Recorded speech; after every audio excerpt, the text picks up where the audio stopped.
அன்பிற்கினிய சகோதர சகோதரிகளே, நம் அனைவர் மீதும் இறைவனுடைய அமைதியும் கருணையும் உண்டாகட்டுமாக என்கிற உயரிய பிரார்த்தனைகளோடு பாலஸ்தீனுடைய காசா பாதையில் 2 ஆண்டுகளுக்கு மேலாக நடைபெற்ற யுத்தம் தற்போது ஒரு யுத்த நிறுத்தமாக மாற்றப்பட்டிருக்கிறது. மத்தியஸ்த நாடுகளாக இருந்த கத்தர், ஈஜிப்த், அமெரிக்கா, துருக்கி ஆகிய நாடுகளுடைய தலையீடு காரணமாக இந்த யுத்த நிறுத்தம் ஏற்பட்டிருக்கக்கூடிய சூழலில் இன்றைக்கு 25வது நாளாகவும் சமாதான நிலை தொடரக்கூடிய இந்த நிலையிலேயும் இஸ்ரேலிய ஆக்கிரமிப்பு இராணுவம் வரம்பு மீறிய யுத்த நிறுத்தத்தை கெடுக்கும் விதமான தாக்குதல்களை தொடர்ந்து நடத்தி வருகிறது. இந்த சந்தர்ப்பத்தில் இன்றைக்கு என்னெல்லாம் நடந்திருக்கிறது காசாவிலும் காசாவை ஒட்டிய சர்வதேச நிலப்பரப்பிலும் என்கிற செய்திகளைத்தான் நம்ம பார்க்க இருக்கிறோம். குறிப்பாக இன்றைக்கு வெளியாக இருக்கக்கூடிய ஒரு முக்கியமான செய்தி தான், காசாவில் யுத்த நிறுத்தம் ஏற்படுகிற போது சில எல்லை கோடுகள் வரைவுக்குட்படுத்தப்பட்டது.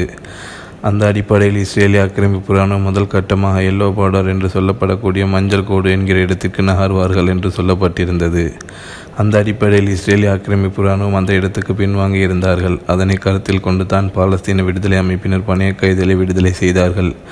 அவர்களுடைய உடல்களை தோண்டி தேடி கொடுத்து கொண்டே இருக்கிறார்கள். பாலஸ்தீன அப்பாவிகளும் 2000க்கு உட்பட்டவர்கள் விடுதலை செய்யப்பட்டிருந்தார்கள். இந்த நிலையில் இந்த ஒப்பந்தத்தினுடைய பல பகுதிகள் நடைமுறைக்கு வராமலே இருக்கிறது. குறிப்பாக பாலஸ்தீன மக்களுக்கான உணவு, மருந்து, தண்ணீர் உள்ளே வருவது, கனரக இயந்திரங்கள் உள்ளே வருவது என்று பல தேவைகள் இன்னும் நிவர்த்திக்கப்படாத சூழலும் இருக்கிறது.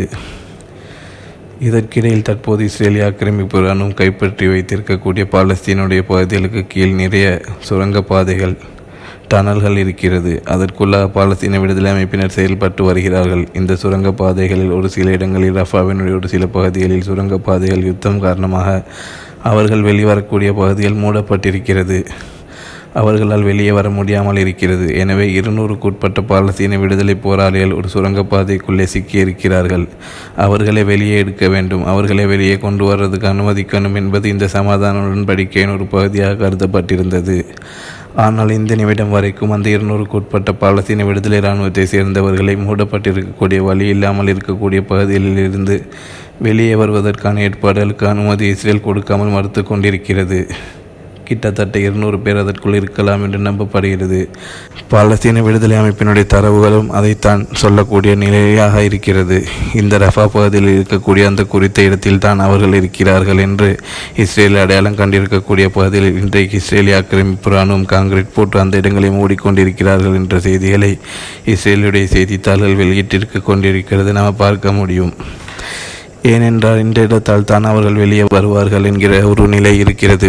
வெளியே வந்தார்கள் என்றால் அங்கே இஸ்ரேலிய படைகள் இருப்பார்கள். சர்வதேச அனுமதியோடு அவர்களுக்கு மத்தியிலே அவர்கள் மீண்டும் எல்லோ பார்டர் தாண்டி காசாவினுடைய எல்லைக்குள்ளே வர வேண்டும். இப்படியான சூழலில் எந்த இடத்தால் அவர்கள் வெளியே வருவார்களோ அந்த இடத்துக்கு இன்றைக்கு என்ன செய்கிறார்கள் என்று கேட்டால், கான்கிரீட் போட்டு முழுவதுமாக அந்த சுரங்கப்பாதையினுடைய வெளியே வரக்கூடிய பகுதியில் இஸ்ரேல் மூடிக்கொண்டிருக்கிறது. அந்த பகுதியில் வெடிகுண்டுகளையும் அவர்கள் வைத்திருக்கிறார்கள் என்கிற செய்திகளை இஸ்ரேலிய பத்திரிகையை இன்றைக்கு வெளியிட்டிருக்கிறது. இது மிகப்பெரிய யுத்த நிறுத்த மீறலாக இருக்கிறது. பாலஸ்தீன விடுதலை இராணுவத்தினுடைய 200க்கு உட்பட்ட சகோதரர்கள் உள்ளே சிக்கியிருக்கிறார்கள் என்கிற செய்திகளை நாம் பார்க்க முடிகிறது. அல்லாஹ் தான் அவர்களுக்கு வழிகாட்ட வேண்டும், அவர்கள் வெளியே வர வேண்டும், அவர்களுக்குரிய உதவிகள் கிடைக்க வேண்டும் என்கிற பிரார்த்தனையை நாம் செய்து கொள்கிறோம். அதே நேரத்தில் காசாவுக்குள் இன்டர்நேஷனல் ஜேர்னலிஸ்டை உள்ளே விடுங்கள், பத்திரிகையாளர்கள், சர்வதேச பத்திரிகையாளர்கள் செல்வதற்கு அனுமதிக்க வேண்டும் என்று சொல்லி ட்ரம்பின் அமெரிக்க நிர்வாகம் இஸ்ரேலிடத்தில் கோரிக்கை வைத்திருப்பதான செய்திகள் வெளியாகியிருக்கிறது. இஸ்ரேலி டைம்ஸ் இன்றைக்கு இந்த தகவல்களை வெளிக்காட்டியுள்ளது.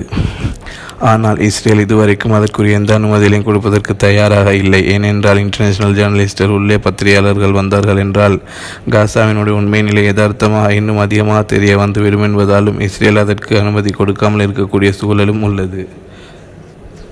காசாவுக்குள் ஒரு இன்டர்நேஷனல் படைப்பிரிவை கொண்டு செல்வது தொடர்பாக தொடர்ந்தும் அமெரிக்கா பேசி வருகிறது. இன்டர்நேஷனல் படைப்பிரிவில் யார் யார் இருப்பார்கள் என்ற செய்திகள் கூட அண்மை நாட்களாக தொடர்ந்து வெளிவரக்கூடிய சூழலில் அமெரிக்காவினுடைய அதிகாரப்பூர்வ ஆவணத்தை மேற்கோள் காட்டி ஆக்சியோஸ் இன்றைக்கு ஒரு செய்தியை வெளியிட்டுள்ளது. அந்த செய்தியில் அவர்கள் என்ன சொல்கிறார்கள் என்று சொன்னால், காசாவில் ஒரு சர்வதேச படை உண்டாக்குவதற்கான முன்னோடிகளை தயாரித்து வாஷிங்டனில் அமெரிக்காவினுடைய அரசு ஐநாவினுடைய பாதுகாப்பு கவுன்சிலுக்கு அதனுடைய ஆவணத்தை ஒப்படைத்திருக்கிறது. அதே போன்று அந்த படையில் எந்தெந்த நாடுகளை சேர்ந்தவர்கள் பங்கெடுக்க இருக்கிறார்களோ அவர்களுக்கும் அதனுடைய ஆவணங்களை ஒப்படைத்திருக்கிறது என்கிற செய்திகள் வெளியாகி இருக்கிறது. முதலில் இந்த படையில் பங்கேற்கக்கூடிய நாடுகள் யார் என்று அவர்கள் யாருக்கு ஒப்படைத்திருக்கிறார்கள் என்று அந்த நாடுகள் எந்தெந்த தகவல்களையும் இதுவரைக்கும் சொல்லவில்லை. குறிப்பாக கத்தாரை இணைக்கக்கூடாது என்று இஸ்ரேல் சொல்லியிருக்கிறது. அதேபோன்று துருக்கியை இணைக்கக்கூடாது என்றும் சொல்லியிருக்கிறது. ஜோர்தான் நாங்கள் இணைய மாட்டோம் என்று சொல்லிவிட்டது. ஆனால் இந்தோனேசியா, ஈஜிப்ட், UAE இந்த படைப்பிரிவில் வரலாம் என்று நம்பப்படுகிறது. இவர்களுக்கும் கொடுக்கப்பட்டிருக்கிறதா என்கிற தகவல்கள் இதுவரைக்கும் வெளியாகவில்லை. ஆனால் ஐநாவினுடைய செக்யூரிட்டி கவுன்சிலுக்கு கொடுத்து விட்டோம், அதே மாதிரி இதில் பங்கெடுக்க இருக்கிற நாடுகளுக்கும் கொடுத்து விட்டோம் என்று சொல்லியிருக்கிறார்கள். பங்கெடுக்க இருக்கிற நாடுகள் என்று எதுவென்று வெளிப்படையாக தெரியவில்லை. இந்த நாடுகள் என்று தான் சொல்லப்படுகிறது. ஆனால் இந்த நாடுகளுக்கு கொடுக்கப்பட்ட தகவல்கள் இதுவரைக்கும் வெளியாகாத சூழலில் தான் இந்த சர்வதேச படைப்பிரிவை பொறுத்தவரையில் 2027 ஆண்டு இறுதி வரைக்கும் காசாவில் இவர்கள் செயல்படுவார்கள் என்று குறித்த ஆவணம் சொல்லுகிறது. இஸ்ரேல், ஈஜிப்த் எல்லை ரஃபா பார்டர்களை இவர்கள் பாதுகாக்கும் பணியில் ஈடுபடுவார்கள். பொதுமக்களை பாதுகாக்கும் பணியில் இவர்கள் ஈடுபடுவார்கள். மனிதாபிமான உதவிக்காக ஒத்துழைப்பை இந்த படைகள் வழங்கும் என்கிற பொறுப்புகளும் அவர்களுக்கு கொடுக்கப்பட்டிருக்கிறது. அதே நேரத்தில் பாலஸ்தீன காவல் படைக்கு இவர்கள் பயிற்சி அளிப்பார்கள் என்று சொல்லப்படுகிறது. இந்த பாலஸ்தீன காவல் படை என்பது யார் என்பது தெளிவாக சொல்லப்படவில்லை. அதே நேரத்தில் பாலஸ்தீன விடுதலை அமைப்பிடமிருந்து ஆயுதங்கள் இல்லாமலாக்குவதற்கான முயற்சிகளை இவர்கள் செய்வார்கள் என்று சொல்லப்பட்டிருக்கிறது.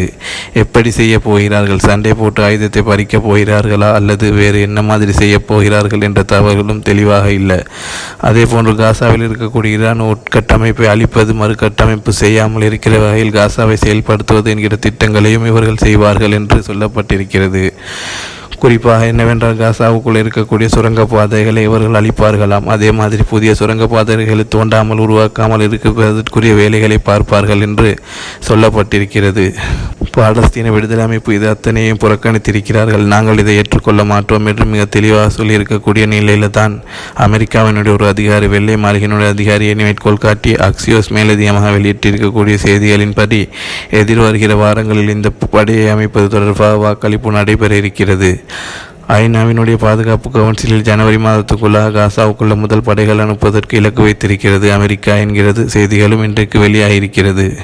அதே நேரத்தில் சர்வதேச படையை பொறுத்தவரையில் இவர்கள் அமைதி காக்கும் படையாக, பீஸ் கீப்பிங் ஃபோர்ஸ் செயல்பட மாட்டார்கள். ஒரு சட்டத்தை அமல்படுத்துகிற படையாக, லோ என்ஃபோர்ஸ்மெண்ட் ஃபோர்ஸ் தான் செயல்படுவார்கள் என்று சொல்லப்படுகிறது.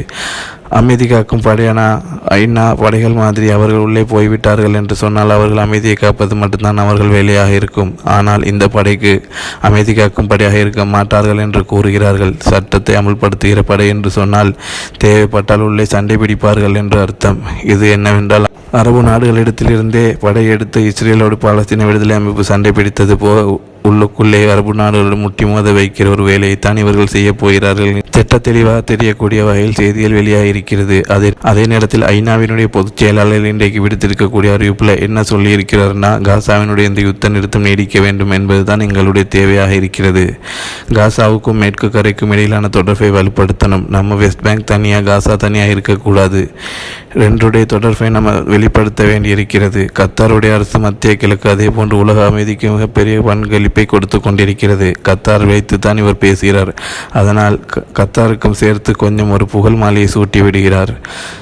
கத்தார் மத்திய கிழக்கில் அமைதி ஏற்படுவதற்கு, உலக அமைதி ஏற்படுவதற்கு பெரும் பங்களிப்பை செய்திருக்கிறது என்று சொல்லியிருக்கிறார். அது உண்மையும் கூட ஒரு விதத்தில். ஏனென்றால் அதற்குரிய முயற்சிகளை அவர்கள் செய்கிறார்கள் தான்.